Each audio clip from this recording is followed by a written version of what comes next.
Hey listeners, I'm Brittany. And I'm Hallie. And welcome back to The Abyss. Don't forget to subscribe on whatever platform you listen on and to give us a rating if you would. Like our Facebook page. You can follow us on Instagram or Twitter and just keep up with everything we're doing.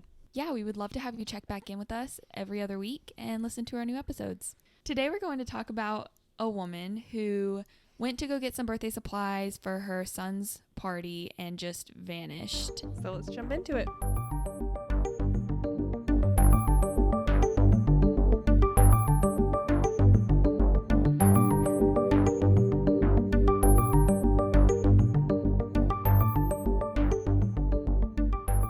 So we're going to be talking about the disappearance of Michelle Rust, and she was born in 1977 on July 27th in Baltimore, Maryland, to her parents Ray and Gwen Linz. Michelle Rust was known to be very religious. She was active in the Halethorpe Community Church, where she helped with kids' activities and programs. She was described as very bubbly, very outgoing, just really a nice person, and she just really loved kids. She loved working with kids in any capacity. She worked with them at the church. She also worked at a daycare until she had a kid of her own, and then she became a stay-at-home mom. But while she was a stay-at-home mom, she also nannied for other families. So she would take her child with her to their homes with their kids, or some people would bring their kids to her home. And she was a really amazing nanny. She was very creative. She always came up with little projects, little crafty things that the kids could do. Around this time, computers were just picking up as a luxury for personal use, and she would make little activities on the computer for the kids as well. She was just really a great person, really active in her community, and just loved working with kids. Michelle also had diabetes, so she would carry an insulin kit with her because she was insulin dependent. That was something she always had with her. Michelle married her high school sweetheart, Dwight Rust Jr. They called him DJ. They had graduated from high school at Lansdowne High School in 1995, and the next year he proposed to her at this fancy dinner, and they ended up getting married a year afterwards in 1997, and they had a young son. Michelle was working as a nanny. Dwight was working as a repairman with his father for convenience stores, and they lived together in Halethorpe, Maryland. Things seemed to be going pretty well for them. They had their young son. They were doing their thing, going to work, doing the traditional family stuff.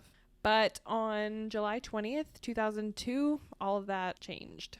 So on that day, Michelle was getting ready for her son's third birthday. She was going to have a party. They were getting the cake, all that kind of stuff. At 9:30 a.m., she decided to head to Walmart to pick up some things. So she got into her minivan and headed off. But unfortunately, that's the last time she was ever seen.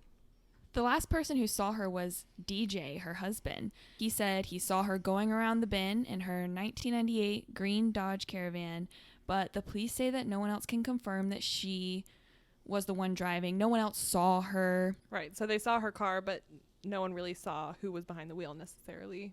About 30 minutes after she left, DJ started to get concerned about where she was and started to call family. I think that this was a little hasty. Yeah, 30 minutes is not a lot of time, and especially going to Walmart or to get party supplies, you might want to look at a lot of different stuff. And yeah, and if you're excited for your son's third birthday, you might get some extra things, spend some time browsing. When he called the family, no one was really worried at first. They kind of brushed it off, well, she's out shopping. And her mother only became concerned about an hour after she had left because she didn't know if she had already bought a birthday cake or not, and if she hadn't, her mom was going to bake a birthday cake. Yeah, so it wasn't really concern for her safety. It was more like, all right, let's get the show on the road and get the rest of the party planned and prepped. Yeah, like where's the birthday cake and who's doing it? After a while, her parents did get a little bit anxious because of her diabetes. They thought maybe she had some kind of medical issue and she was passed out somewhere, or had some kind of situation where she was disoriented or something like that. They started to call the hospitals to see if Michelle had maybe been taken there by someone who saw her. Maybe she drove herself there if she felt herself getting uneasy, but they had nothing about Michelle. And at this point, that was probably pretty concerning, because what if she had passed out on the side of the road and no one had helped her yet, and she has diabetes, there could be something wrong with her blood sugar. Yeah, you can go into a diabetic coma. Lots of things could have happened. There's lots to worry about there. So the family drove around and tried to find her car, tried to find where she might be. And around 11 a.m., her father-in-law did spot her car. It was parked in front of some houses on Zion Avenue at the corner of Clyde Avenue and the entrance of Hillcrest Park. And it was just a few miles from her home. It had only been an hour and a half since she had disappeared that they found her car. So they really hustled and jumped on it when they didn't know where she was. When they inspected the car, they found a few weird things. First off, the key was broken off in the door, which indicates some kind of struggle, whether it was her just struggling with the keys or someone else causing it. They didn't find the rest of the key or the keychain either, so it seems like she might have put the key in the door to get into the car, and someone just hit it and broke the key, or she hit it and broke the key, but they couldn't find any trace of the rest of the key. They also didn't find anything else of hers with the car. They didn't find her purse. They didn't find her insulin kit. There was never any bank transactions made by her that day, so she never made it to the store to get these supplies for her son's birthday. The credit cards weren't found or used, and no checks had been written, and no money transactions had happened. There was absolutely no trace that she had been anywhere that morning. So at this point, her family was really fearful about what had happened to her, and they really rallied to try to find her. They created 30 to 40,000 missing person posters and put them up around the community. They had people searching everywhere, but they didn't find any purse, no clothes, no jewelry. And not only did they search the area she went missing, they searched 3 surrounding counties, so they were really going deep to find her. They even had divers searching for her body in a nearby lake. They went all out to try to find her. The community had strangers and friends all coming together to help search. Some people were providing food for the people in search parties so that way they could eat while they were out there. No breaks, just continually searching for Michelle. Ray Lenz, Michelle's father, made a statement and said, quote, "By Tuesday, we were looking for a body. Everything that could possibly happen is going through your mind. You're looking through dumpsters crying. It's bad." End quote. You come to the realization that she may not be alive anymore, and that has to be so hard. When looking at possible motives or reasons that she may have disappeared, it came out that DJ was having multiple affairs. He was worried that one of them had done something to Michelle. The family came forward and even stated that Michelle had mentioned that if she had ever been killed, that it was one of her husband's former girlfriends.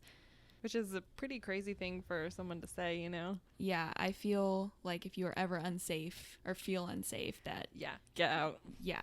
So we did read about her having a restraining order against one of DJ's former girlfriends, but we couldn't find court records to back that up, so we can't say for sure if that's true. But the police went ahead and searched the Rust home and all of their vehicles as well. The home was searched twice. None of the searches ever came up with anything. The police also interviewed a bunch of people and polygraphed them, people who were family and friends, all to kind of check their boxes, cover their bases. Yeah. So the Baltimore County Police did believe that foul play was involved, and Baltimore County Homicide Detective Lenny Taylor even said, quote, "Everyone is a suspect except for her parents," end quote. Some people may have speculated that she ran away, but this was very unlikely because, as we mentioned in the beginning, she loved her son and she loved kids. It's very, very unlikely. Yeah, everything we've read and everyone close to her, even DJ, said she would never in a million years leave her son. The police have a different idea, and they believed that DJ could have been responsible. DJ says that he had nothing to do with this disappearance, but he knew that she wouldn't leave on her own.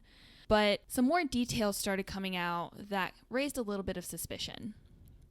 On the night before Michelle's disappearance, she confronted DJ about his affairs, and this could have caused a little bit of tension. Obviously, it could have just been a marital argument, but it could have gone a little bit farther as well. Furthermore, where her car was found was a location that was very familiar to DJ.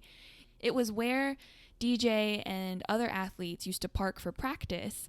It was a place he knew. Once we started digging into the judicial records on DJ, we found that he also had a few domestic violence charges against him. We don't know the details of these domestic violence situations, but we do know that they're on the judicial record for Maryland. DJ did have a child with another woman, Danielle Michelle Ferguson, and in 2004, she sued him for not paying his child support. 4 years after Michelle's disappearance, on August 23rd, 2006, DJ filed for divorce, which was final on March 6th of 2007. He retained full custody of their son. Which seems very plausible. I mean, the mother is missing and the son still needs a parental figure. And there are a lot of legal reasons why you would want to be legally divorced, even though they hadn't found her. Not to mention that he hadn't been charged with anything like the murder. It wasn't like that had any contribution towards retaining the custody over his son. DJ ended up marrying a woman that he was having an affair with.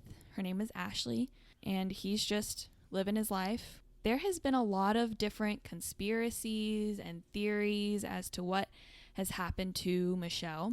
Nothing has been proved, no evidence has been found to support these certain things. One of the ones that we saw that was very interesting was that there was a driveway being built for their home. They were laying out concrete for their driveway, and as awful as it is to say, a lot of people assume she might be there. Another theory is that DJ may have used an incinerator to get rid of her body. He had keys to a local warehouse, it's a furbish company, and there was an incinerator there. So there's some speculation that he might have used that to just destroy the evidence. And there was equipment in this warehouse that he could have used to assist him, but there's absolutely no evidence to prove that this happened. It's also assumed by some people that he put her body in a fridge or something like that and threw her in a lake or another body of water. They did have divers go out and search. Whether it was the right lake or not, we don't know, but that's another probable explanation for what may have happened to her. There's also speculation that DJ's dad helped him, whatever happened, that, he was also involved. And this is an interesting thought too, because he did find the car. DJ's dad is the one who found Michelle's car that had been abandoned. So I think this is something interesting to bring up, that maybe he knew more than he was leading on. And as we know, people do a lot to protect their son or their daughter. And parents do get involved in a lot of different cases that we look at in true crime, and I think it's very plausible. Yeah, the case is still open to this day. The family is offering a $12,000 reward, but no one's come forward to claim it. No one's come forward to give them any kind of idea what happened to Michelle. And I think they recently increased the price. It was $10,000, and now it is $12,000. So they're really trying to get information. And that's kind of where this case leaves off. They've never found her. She's still listed as a missing person, and the case has never been solved. Yeah, we wanted to leave you with a description of her, just in case you never know who saw something or who might see something. So Michelle Rust was 24 when she went missing. She would be 42 years old now. At the time she went missing, she had red hair, she has blue eyes, she was about 140 pounds, and she's about 5'4". She was last seen to be wearing a black v-neck shirt, a white gold cross necklace with diamonds, a blue sapphire ring, and a diamond engagement ring. As we mentioned, she was an insulin-dependent diabetic, so she may have equipment with her. If you have any information on her whereabouts or any inputs to give to the police, please call them at 410-307-2020 or at 410-887-3943. And we're going to have those numbers and her description put on our website at theabysspod.com. Go and check those out. Her picture will be up too, which is always good to look at pictures of missing people. Sometimes facial recognition works better than just memorizing the description details. Yeah, so be sure to visit our website and see all of that. This case was actually suggested to us by a listener, and if you have any suggestions, feel free to email us or DM us on Twitter or Facebook. On our website as well, we have a contact us sheet, and you can go on there and just submit it, and we will also see it on our website. Thank you so much for tuning in. We appreciate you guys coming back to listen. We really hope that you enjoyed the story, but also that you keep your eyes peeled for Michelle Rust. It's very important to a lot of families and friends that she gets found. Don't forget to subscribe. Go and like us on any media that you follow or use. And don't forget to rate us. And we would love to hear from you. Talk to you next time. See ya.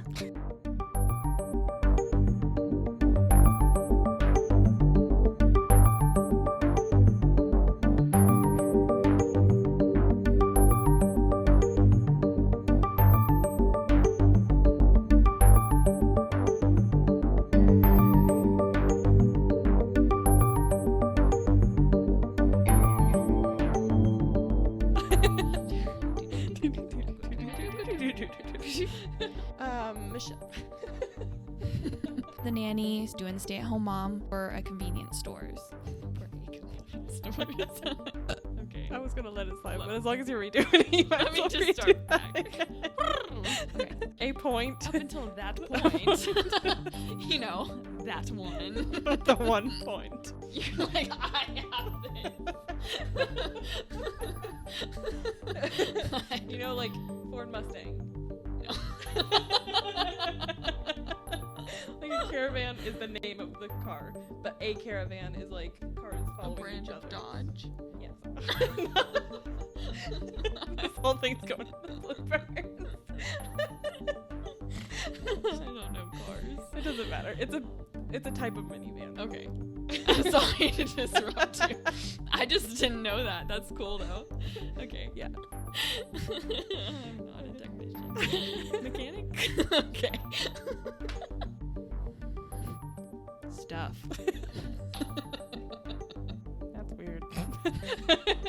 I was very perturbed. They hadn't found. Appreciate it, and we love to hear your constructive criticism. No, that Or compliments. Please tear us apart.